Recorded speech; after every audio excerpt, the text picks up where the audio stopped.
Tripura high court বার অ্যাসোসিয়েশনের যে দ্বিবার্ষিক নির্বাচন 2024-25 এবং 25-26 নির্বাচন আজ 10ই আগস্ট অনুষ্ঠিত হচ্ছে।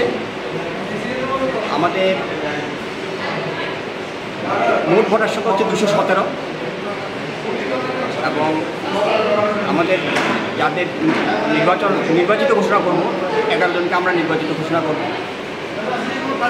তার মধ্যে রয়েছে president, vice president, secretary, assistant secretary, treasurer এবং 6 জন মেম্বার যারা এক্সিকিউটিভ কমিটির মেম্বার থাকবে।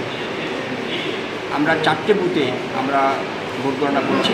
4টে বুথে প্রত্যেকটা বুথে মানে 1 নম্বর, 2 নম্বর, 3 নম্বর বুথে ভোটার হচ্ছে 55 জন আর 4 নম্বর বুথে ভোটার হচ্ছে 52 জন।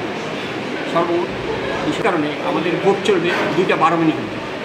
2টা 12 মিনিটের পরে আমরা কোনো ভোটারকে ভোট দানের জন্য অ্যালাউ করব না এবং আজকেই আমরা ভোট গণনা শুরু করব। ভোট গ্রহণের পর এবং যারা নির্বাচিত হবেন আমরা ঘোষণা করে দেব কারা কারা কোন পদে